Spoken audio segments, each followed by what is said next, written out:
Hello students, आइए देखते हैं चैप्टर 3 का छठवां हेडिंग इलेक्ट्रॉनिक विन्यास और तत्वों के प्रकार के बारे में। ध्यान से समझिएगा आप। इलेक्ट्रॉनिक विन्यास के आधार पर तत्वों को 4 भागों में बांटा गया है: S block, P block, D block और एफ ब्लॉक। मैं मनीष गुप्ता अपने चैनल में आपका स्वागत करता हूं। आइए दोस्तों, ध्यान से समझते हैं S P D F block क्या होते हैं, इनकी क्या विशेषता होती है। आवर्त वर्गीकरण का सैद्धांतिक मूलाधार अबाउ का सिद्धांत तथा परमाणुओं का इलेक्ट्रॉनिक विन्यास है। ठीक है, तो जो आवर्त वर्गीकरण किया गया है उसका सैद्धांतिक मूल जो है अबाउ का सिद्धांत और परमाणुओं का इलेक्ट्रॉनिक विन्यास है।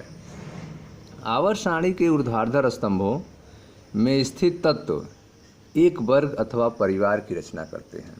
ठीक है, तो आवर्त सारणी में 1 से लेकर 18 तक जो वर्ग हैं उनको वर्टिकल स्तंभ जो हैं, ऊर्ध्वाधर स्तंभ जो हैं, उनको वर्ग अथवा एक परिवार कहा जाता है और वे समान रासायनिक गुणधर्म दर्शाते हैं। ठीक है, एक परिवार के सदस्य का सबका रासायनिक गुण जो है एक जैसा होता है। जैसे अगर पहले कॉलम की बात की जाए तो पहले कॉलम में आपके क्षार धातु आते हैं। जैसे देखें, यह वर्ग है आपका, यह पहला वर्ग है आपका, यह परिवार इसको कहेंगे, यह दूसरा वर्ग है। ठीक है, तो यह पहले वर्ग के जो भी तत्व हैं सबके रासायनिक गुण क्या होंगे? समान होंगे, भौतिक गुण भी समान होंगे। यह लिथियम परिवार है, बेरिलियम परिवार है। सबका इलेक्ट्रॉनिक विन्यास जो है 1s1 होगा, लास्ट कक्षा का ns1, इसका होगा अंतिम कक्षा का ns2। ठीक है, और ये सब लास्ट में इलेक्ट्रॉन जो हैं यस में प्रवेश कर रहे हैं, इसलिए यह सब यस ब्लॉक के तत्व हैं। ठीक है, उसके बाद आपके पी ब्लॉक के तत्व आप देख सकते हैं। यह पी ब्लॉक के तत्व हैं: बोरान परिवार, कार्बन परिवार, नाइट्रोजन परिवार, ऑक्सीजन परिवार और फ्लोरीन, और लास्ट में हाइड्रोजन परिवार, अक्रिय गैस परिवार, इनर्ट गैस। यह अपने अपने परिवार के प्रथम सदस्य हैं। इलेक्ट्रॉनिक विन्यास करने पर लास्ट कक्षा का इलेक्ट्रॉनिक विन्यास np1, np2, np3, np4, np5 और np6 आता है। हीलियम का जो है 1s2 होता है। ठीक है, बाकी लोगों का अंतिम कक्षा में पी होता है। यस हो गया, पी हो गया। अब ये आपके बीच में रखे गए हैं डी ब्लॉक के तत्व, जिनके इलेक्ट्रॉनिक विन्यास में लास्ट कक्षा में डी ऑर्बिटल आता है। ठीक है, जिसमें इलेक्ट्रॉन प्रवेश करते हैं D1 से लेकर D10 तक। जैसे D1 स्कैंडियम से शुरू होता है और D10 जो है जिंक पर समाप्त हो जाता है। यह डी ब्लॉक के तत्व हैं और नीचे जो हैं यह ब्लॉक के तत्व रखे गए हैं। ठीक है, जिसमें इलेक्ट्रॉन जो है यह कक्षा में भरते हैं। ये 4 ब्लॉक हैं: एस ब्लॉक, ठीक है, इधर किनारे पी ब्लॉक, और यह बीच में आपके डी ब्लॉक, और नीचे की तरफ एफ ब्लॉक। सबके अपनी अपनी प्रॉपर्टी होती है। ठीक है, इनको 7 आवर्तों में डिवाइड किया गया है। पीरियड्स में 7 आवर्त हैं, आप देख सकते हैं। यह आपके पहले आवर्त हैं, यह दूसरा, तीसरा, चौथा, 5वां, 6वां, 7वां। ठीक है, 7 आवर्त हो गए और 18 आपके वर्ग होते हैं। ये आप देखें, पहला वर्ग, दूसरा वर्ग, इस तरह से तीसरा, चौथा, 5वां, 6वां, 7वां, 8वां, 9वां, 10वां, 11वां, 12वां, और इधर जो है आपका 13, 14, 15, 16, 17, 18। ये आपके 18 वर्ग हैं। ठीक है, अब आइए देखते हैं, ध्यान से समझिएगा। तो आपने देखा कि आवर्त सारणी का सैद्धांतिक मूलाधार जो है वह अबाउ का सिद्धांत तथा परमाणुओं का इलेक्ट्रॉनिक विन्यास है। आवर्त सारणी के ऊर्ध्वाधर स्तंभों में स्थित तत्व एक वर्ग अथवा परिवार की रचना करते हैं और समान रासायनिक गुणधर्म दर्शाते हैं। यह समानता इसलिए होती है क्योंकि इन तत्वों के बाह्य कोश में इलेक्ट्रॉनों की संख्या और वितरण एक ही प्रकार का होता है। ठीक है, यह जो एक ही परिवार या एक ही वर्ग के सदस्य हैं उनके रासायनिक गुण आपस में समान हैं, यह समानता क्यों है? इस समानता का कारण यह है कि इन तत्वों के बाह्य कोश में, ठीक है, इन तत्वों के बाह्य कोश में इलेक्ट्रॉनों की संख्या और वितरण एक ही प्रकार का होता है। इन तत्वों का विभाजन 4 विभिन्न ब्लॉकों में किया जा सकता है। इन तत्वों का विभाजन 4 विभिन्न ब्लॉकों में किया जा सकता है, एस, पी, डी, एफ और एफ, एस, पी, डी और एफ, जो इस बात पर निर्भर करता है कि किस प्रकार के कक्षक इलेक्ट्रॉनों द्वारा भरे जा रहे हैं। ठीक है, यदि अंतिम इलेक्ट्रॉन एस में प्रवेश करता है तो वह एस ब्लॉक का तत्व होगा, पी में प्रवेश करता है तो पी ब्लॉक का तत्व होगा, डी में प्रवेश करता है तो डी ब्लॉक का, और एफ में प्रवेश करता है तो एफ ब्लॉक का। ठीक है, तो इन तत्वों का विभाजन 4 विभिन्न ब्लॉकों एस, पी, डी, एफ में किया जा सकता है, जो इस बात पर निर्भर करता है कि किस प्रकार के कक्षक इलेक्ट्रॉनों द्वारा भरे जा रहे हैं। ठीक है, इस प्रकार के वर्गीकरण में 2 अपवाद देखने को मिलते हैं। इस प्रकार के वर्गीकरण में 2 अपवाद हैं। पहला अपवाद है हीलियम का। हीलियम को पी ब्लॉक में रखा गया है, लेकिन इलेक्ट्रॉनिक विन्यास करने पर इसका अंतिम इलेक्ट्रॉन जो है एस ऑर्बिटल में एस में प्रवेश करता है। ठीक है, 1s1 1s2, हाइड्रोजन का 1s1 होता है और हीलियम का 1s2 होता है। ठीक है, तो इसका इलेक्ट्रॉन जो है एस में प्रवेश कर रहा है, लेकिन इसको पी ब्लॉक में रखा गया है। तो यह एक अपवाद है। उसे एस ब्लॉक से संबंध होना चाहिए, परंतु इसका स्थान आवर्त सारणी के वर्ग 18 के तत्वों के साथ पी ब्लॉक में रखा गया है। इसका औचित्य इस आधार पर है कि हीलियम के संयोजी कोश पूरा भरा हुआ है। इसे वहाँ पर इसलिए रखा गया हीलियम को क्योंकि इसका कोश जो है पूरा भरा हुआ है 1s2। ठीक है, जिसके कारण यह अक्रिय गैसों के साथ रखा गया है, जिसके फलस्वरूप यह उत्कृष्ट गैसों के अभिलक्षणों को प्रदर्शित करता है। ठीक है, दूसरा अपवाद है हाइड्रोजन का। इसमें केवल एक एस इलेक्ट्रॉन होते हैं 1s1। इस प्रकार इसका स्थान जो है वर्ग फर्स्ट में क्षारीय धातुओं के साथ होना चाहिए। इस आधार पर 1s1 इलेक्ट्रॉनिक विन्यास के आधार पर इसका स्थान जो है क्षारीय धातुओं के साथ होना चाहिए वर्ग फर्स्ट में। दूसरी ओर यह एक इलेक्ट्रॉन ग्रहण करके उत्कृष्ट गैस अर्थात हीलियम का इलेक्ट्रॉनिक विन्यास प्राप्त कर सकता है। 1s1 है, एक इलेक्ट्रॉन मिल जाएगा तो 1s2 हो जाएगा, अर्थात उत्कृष्ट गैस बन जाएगा, हीलियम का स्ट्रक्चर प्राप्त कर लेगा। ठीक उसी तरह से एक इलेक्ट्रॉन की कमी होती है वर्ग 17 के तत्वों को।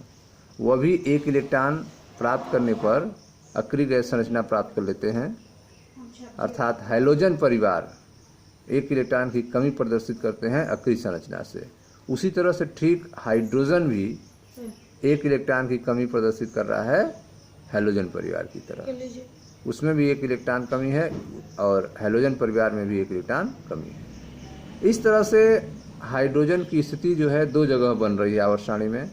पहली स्थिति बन रही है क्षारीय धातुओं के साथ और दूसरी स्थिति बन रही है हैलोजन परिवार के साथ। चूँकि यह एक विशेष स्थिति है, अतः हाइड्रोजन को आवर्त सारणी में सबसे ऊपर अलग स्थान देना अधिक तर्कसंगत माना गया है।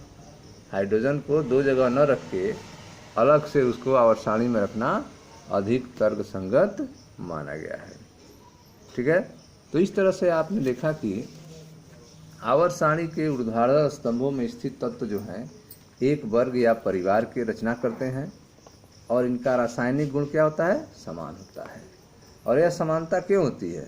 तो समानता का कारण बताया गया क्योंकि इनके बाह्यतम कोश में इलेक्ट्रॉनों की संख्या और वितरण जो है एक ही प्रकार का होता है। इन तत्वों का विभाजन जो है 4 विभिन्न ब्लॉकों में कर दिया गया है, एस, पी, डी और एफ। ठीक है, जो इस बात पर निर्भर करते हैं कि अंतिम इलेक्ट्रॉन जो है किसमें प्रवेश कर रहा है। ठीक है, इस प्रकार के वर्गीकरण में 2 अपवाद देखने को मिलते हैं।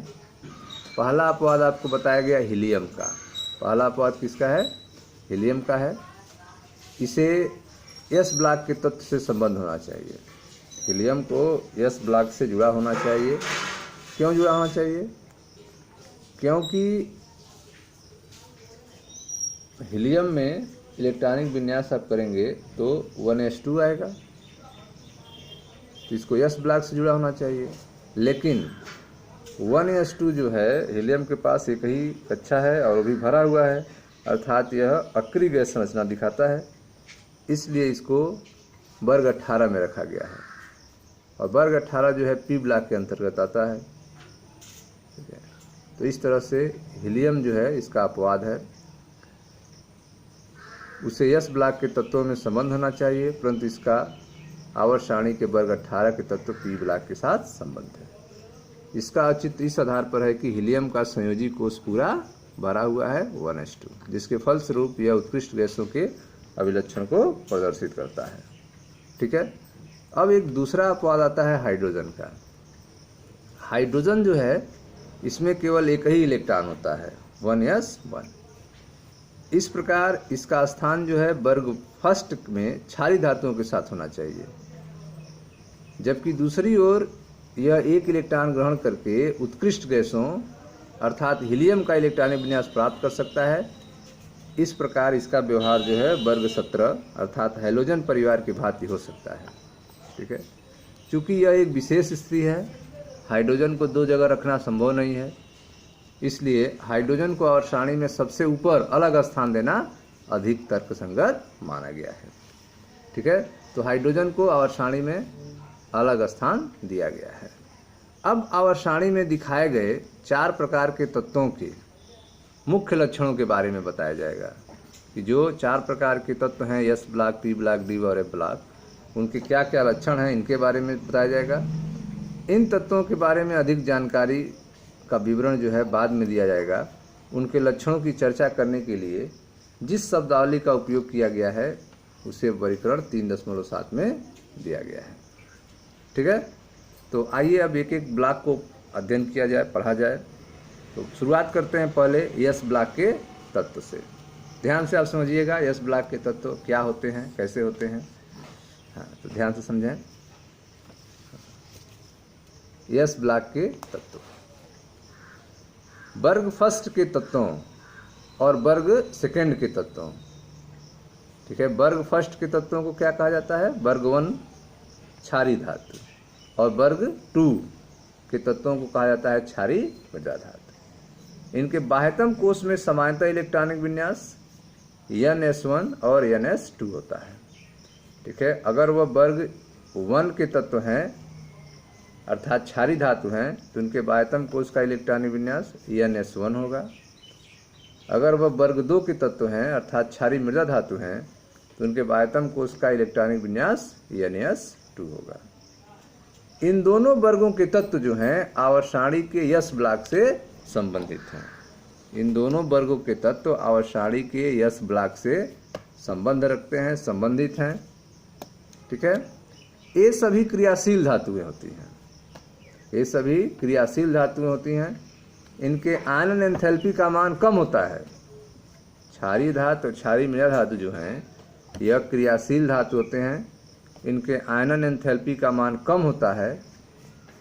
ठीक है, ये तत्व जो हैं सरलतापूर्वक, ये तत्व सरलतापूर्वक बाह्यतम कोष के इलेक्ट्रॉन को त्यागने के पश्चात, ठीक है, ये तत्व जो हैं आसानी से सरलतापूर्वक बाह्यतम कोष के इलेक्ट्रॉन त्यागने के पश्चात 1+ आयन या 2+ आयन बना लेते हैं। ठीक है, क्षारीय धातु या क्षारीय मृदा धातु जो हैं वो बाहरी कोष से एक इलेक्ट्रॉन त्यागते हैं तो 1+ आयन बनता है क्षारीय धातुओं में, और अगर 2 इलेक्ट्रॉन त्यागते हैं तो 2+ आयन बनेगा क्षारीय मृदा धातुओं में। ठीक है, वर्ग में नीचे की ओर जाने पर, वर्ग में नीचे की ओर जाने पर इन धातुओं का धात्विक लक्षण तथा अभिक्रियाशीलता में वृद्धि होती है।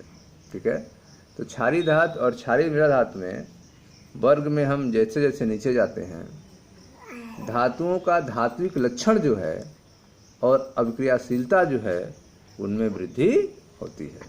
ठीक है, अधिक अभिक्रियाशील होने के कारण वे प्रकृति में शुद्ध रूप से नहीं पाई जाती हैं।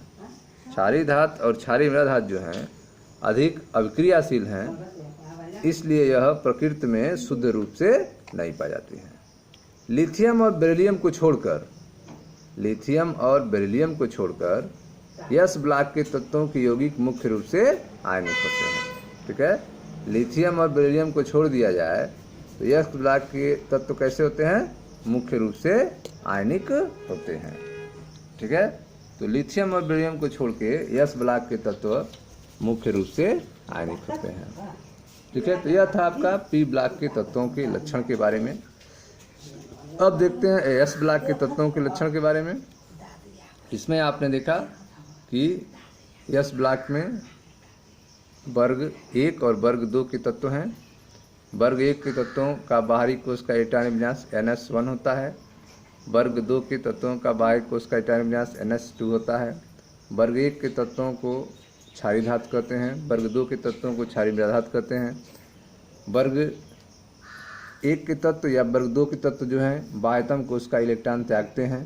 तो यदि वर्ग 1 के तत्व बाह्यतम कोश का इलेक्ट्रॉन त्यागते हैं तो 1+ आयन बनाते हैं क्षारीय धातुओं में, या 2+ आयन बनाते हैं क्षारीय मृदा धातुओं में।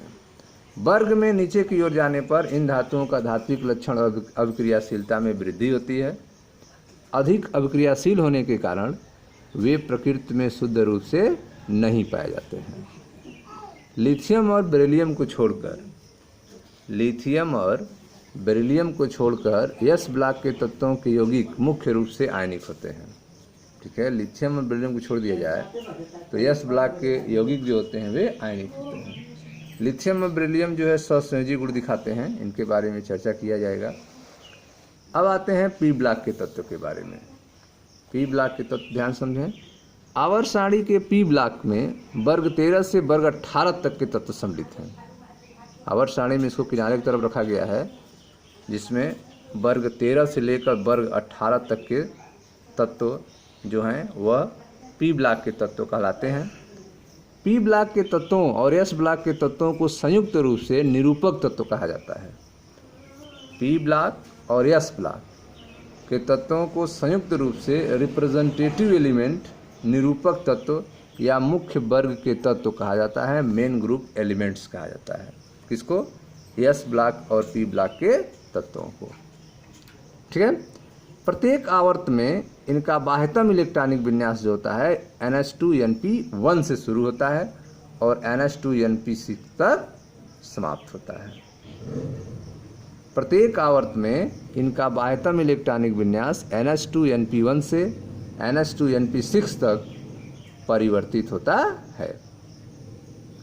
प्रत्येक आवर्त NH2NP6 उत्कृष्ट गैस के इलेक्ट्रॉनिक विन्यास के साथ समाप्त होता है।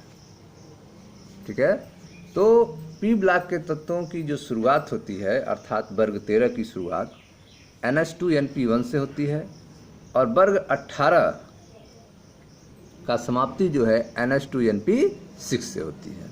ठीक है, तो प्रत्येक आवर्त में इनका बाह्यतम इलेक्ट्रॉनिक विन्यास NH2NP1 से प्रारंभ होकर NH2NP6 तक परिवर्तित होता है।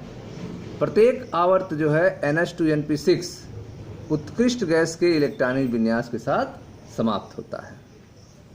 उत्कृष्ट गैसों में संयोजी कोश के सभी कक्षक इलेक्ट्रॉनों से पूरे भरे होते हैं। उत्कृष्ट गैसों में, ठीक है, उत्कृष्ट गैस के इलेक्ट्रॉनिक विन्यास समाप्त होता है। उत्कृष्ट गैसों में संयोजी कोश के सभी कक्षक इलेक्ट्रॉनों से पूरे भरे होते हैं। इलेक्ट्रॉनों को हटाकर या जोड़कर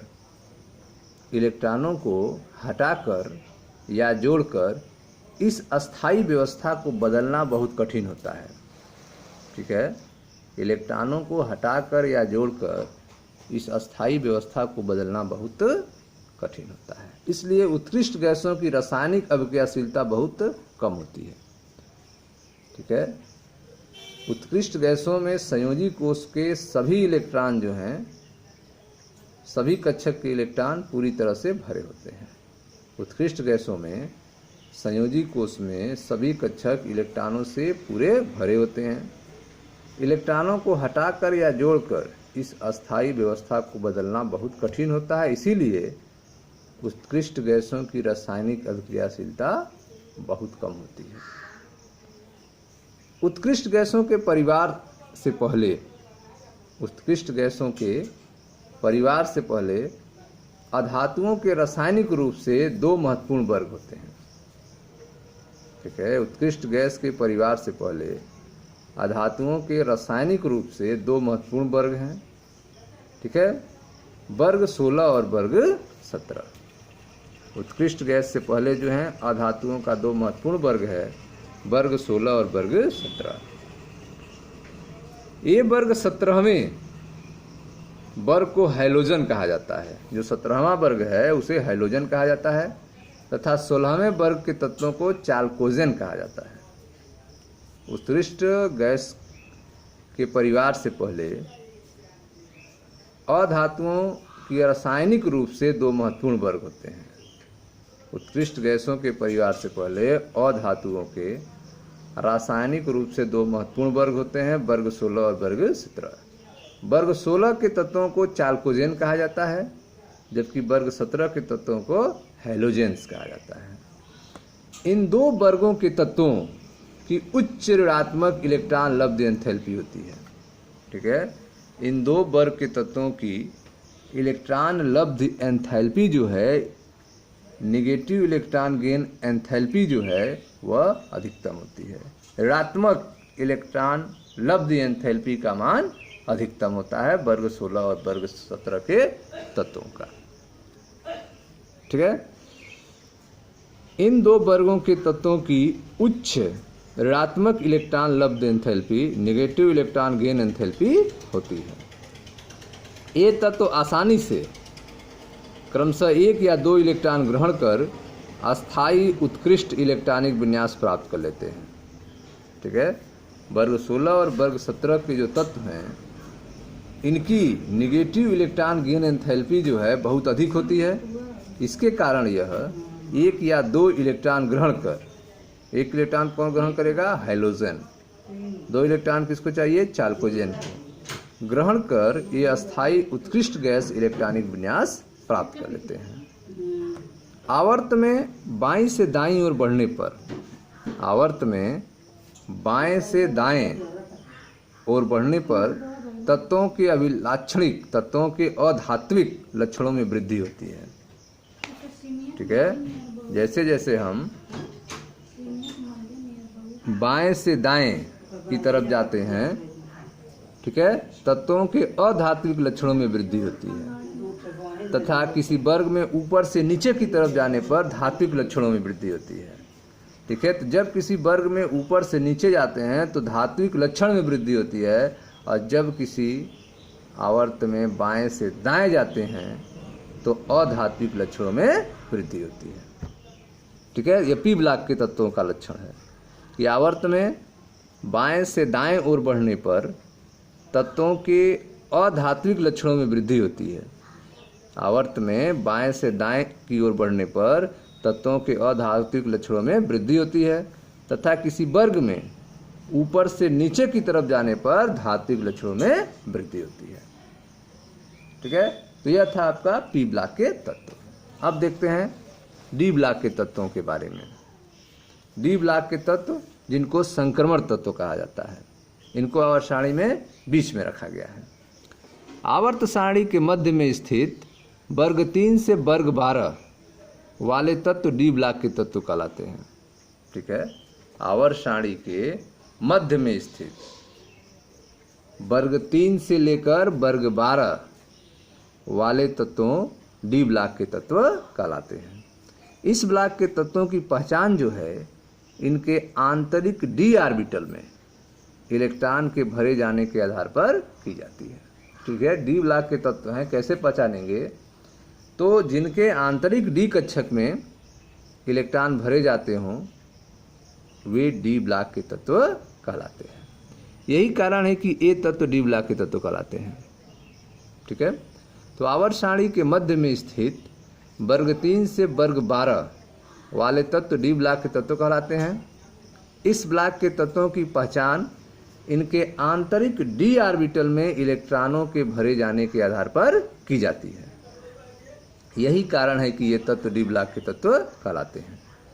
इन तत्वों का सामान्य इलेक्ट्रॉनिक विन्यास n-1d 1 to 10 ns 0 to 2 होता है। डी ब्लॉक के तत्वों का सामान्य इलेक्ट्रॉनिक विन्यास जो होता है वह n-1d 1 से लेकर 10 तक और ns 0 to 2 होता है। ये सभी तत्व धातुएं होती हैं। ठीक है, डी ब्लॉक की तत्वें क्या होती हैं? धातुएं होती हैं। इन तत्वों के आयन प्राय रंगीन होते हैं तथा परिवर्ती संयोजकता एवं अनुचुंबकीयता प्रदर्शित करते हैं और उत्प्रेरक के रूप में प्रयुक्त होते हैं। ठीक है, डी ब्लॉक के तत्व जो हैं उनके जो आयन्स होते हैं प्राय रंगीन होते हैं, परिवर्ती संयोजकता प्रदर्शित करते हैं, अनुचुंबकीयता प्रदर्शित करते हैं और उत्प्रेरक के रूप में यूज होते हैं। ठीक है, जिंक, कैडमियम और मरकरी के सामान्य इलेक्ट्रॉनिक विन्यास n-1d10 ns2 होते हैं। ठीक है, जिंक, कैडमियम और मरकरी के सामान्य इलेक्ट्रॉनिक विन्यास जो है वह n-1d10 ns2 होते हैं।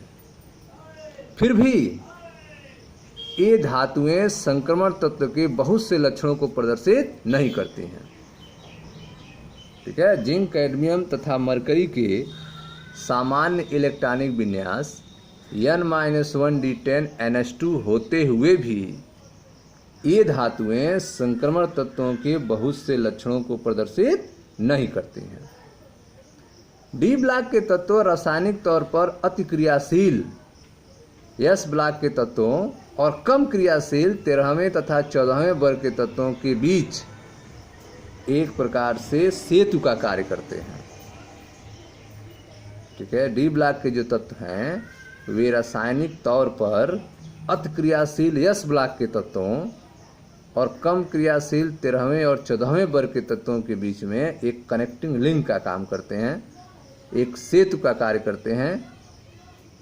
इसी कारण डी ब्लॉक के तत्वों को संक्रमण तत्व भी कहा जाता है। ठीक है, तो डी ब्लॉक के तत्वों को संक्रमण तत्व क्यों कहते हैं? इसका कारण आपने देखा कि डी ब्लॉक के तत्व जो हैं वे रासायनिक तौर पर अति क्रियाशील एस ब्लॉक के तत्वों और कम क्रियाशील 13वें और 14वें वर्ग के तत्वों के बीच एक प्रकार से सेतु का कार्य करते हैं। इसी कारण डी ब्लॉक के तत्वों को संक्रमण तत्व भी कहते हैं। ठीक है, तो यह था आपका डी ब्लॉक के तत्वों के बारे में। अब देखा जाए एफ ब्लॉक के तत्व के बारे में। एफ ब्लॉक के तत्व जिन्हें आंतरिक संक्रमण तत्व कहा जाता है, इनको आवर्त सारणी में नीचे रखा गया है। मुख्य आवर्त सारणी में नीचे जिन तत्वों को दो क्षैतिज पंक्तियों में रखा गया है उन्हें लैंथेनाइड और एक्टिनाइड कहा जाता है। ठीक है, मुख्य आवर्त सारणी में नीचे जिन तत्वों को दो क्षैतिज पंक्तियों में रखा गया है उन्हें लैंथेनाइड, ठीक है, जो C58 से लेकर LU 72 तक है, तथा एक्टिनाइड जो TH 90 से लेकर LR 103 तक है। ठीक है, तो सीरियम 58 से लेकर ल्यूटीशियम 72 तक, थोरियम 90 से लेकर लॉरेंशियम 103 तक के जो तत्व हैं उनको यह ब्लॉक के तत्व कहते हैं। इन श्रेणियों के तत्वों की पहचान इनके सामान्य इलेक्ट्रॉनिक विन्यास द्वारा की जाती है। ठीक है, इन श्रेणियों के तत्वों की पहचान इनके सामान्य इलेक्ट्रॉनिक विन्यास n-2f1 to 14, n-1d 0 to 2 ns2 द्वारा की जाती है। तो यह ब्लॉक के तत्वों के सामान्य इलेक्ट्रॉनिक विन्यास जो होता है वो n-2, इसीलिए इसको आंतरिक संक्रमण तत्व कह रहे हैं।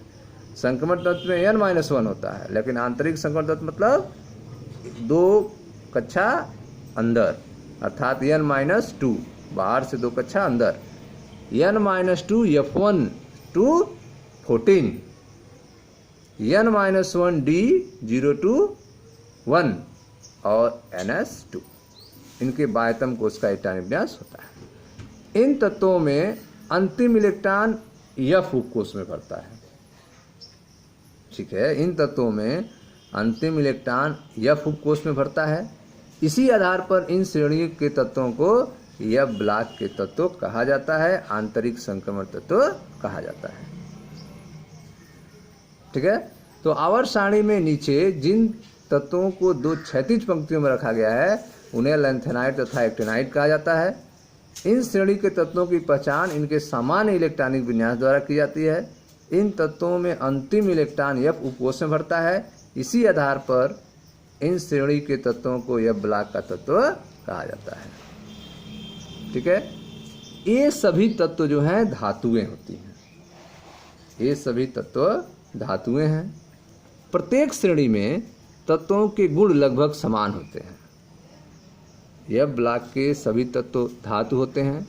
प्रत्येक श्रेणी में तत्वों के गुण लगभग समान हैं।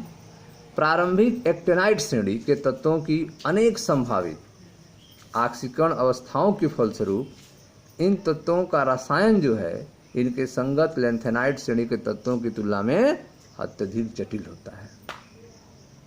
तो एक्टिनाइड की जो गुण होता है, रासायनिक गुण होता है, वो लैंथेनाइड से अधिक जटिल होता है।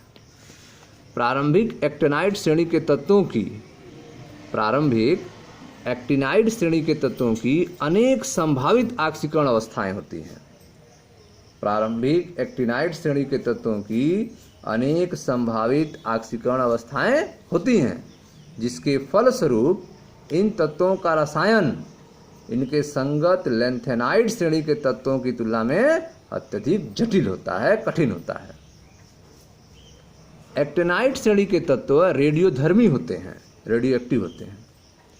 एक्टिनाइड श्रेणी के जो तत्व हैं वे रेडियोधर्मी होते हैं। बहुत से एक्टिनाइड तत्वों को नाभिकीय अभिक्रियाओं द्वारा नैनोग्राम या उससे भी कम मात्रा में प्राप्त किया गया है।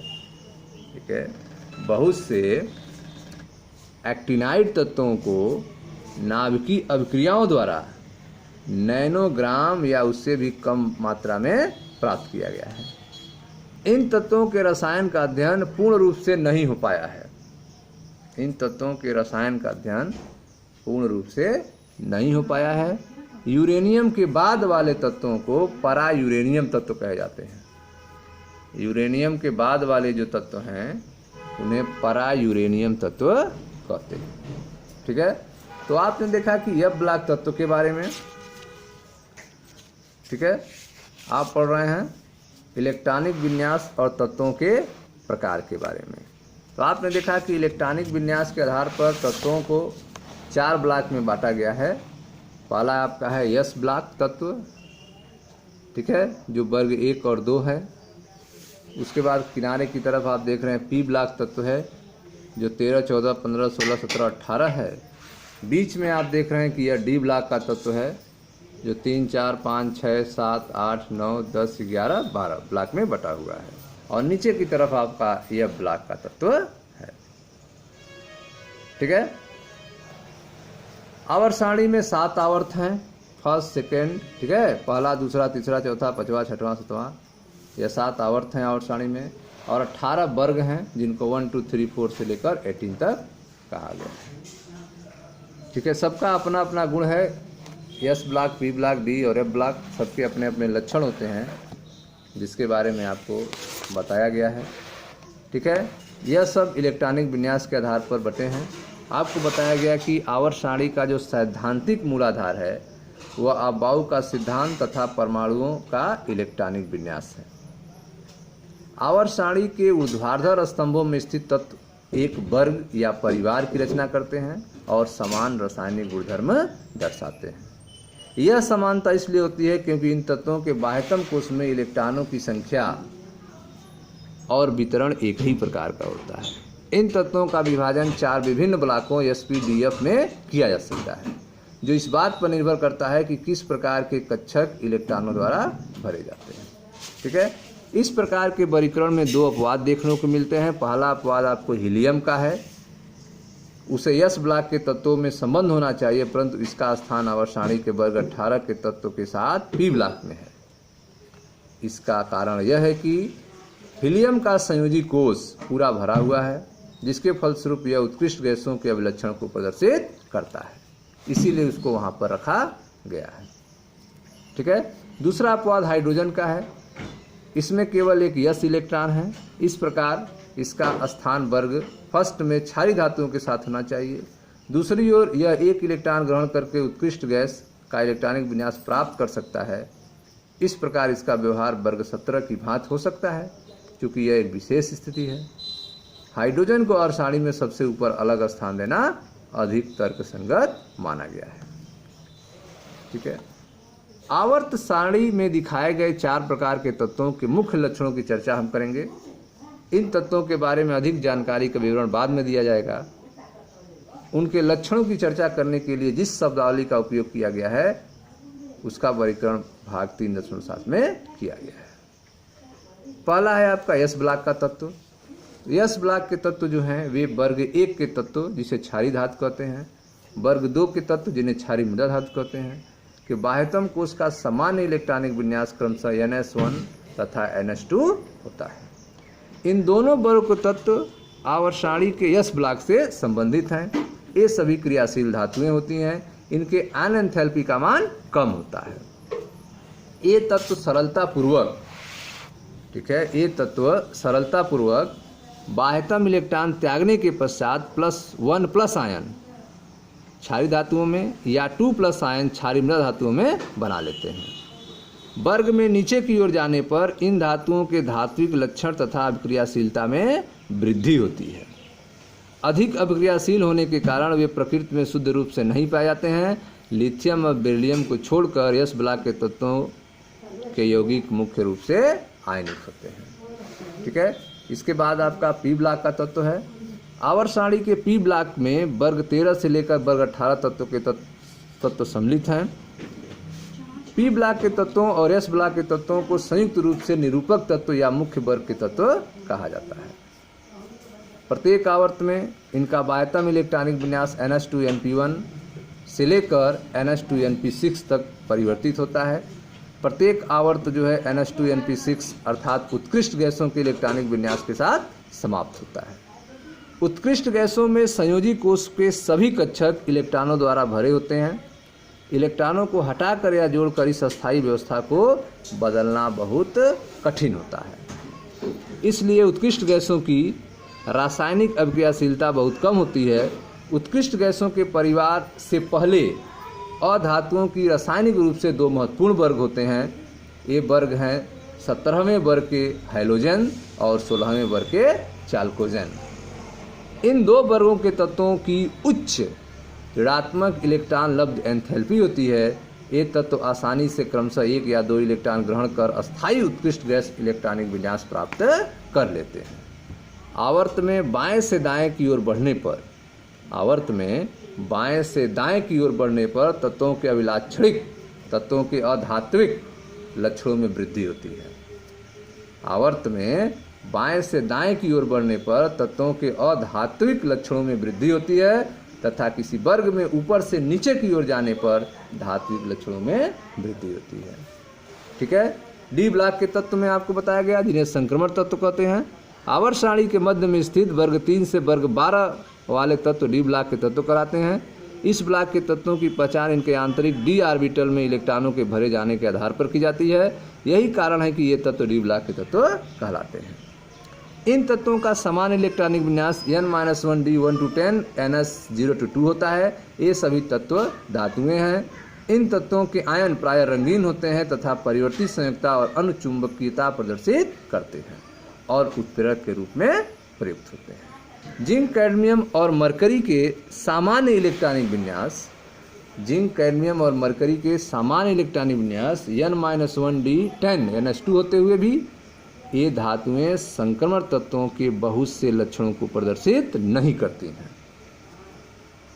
डी ब्लॉक के तत्व रासायनिक तौर पर अति क्रियाशील एस ब्लॉक के तत्वों और कम क्रियाशील 13वें और 14वें वर्ग के तत्वों के बीच एक प्रकार के सेतु का कार्य करते हैं। इसी कारण डी ब्लॉक के तत्वों को संक्रमण तत्व कहा जाता है। ठीक है, इसके बाद आपको एफ ब्लॉक तत्व के बारे में पढ़ें जिन्हें आंतरिक संक्रमण तत्व कहा जाता है।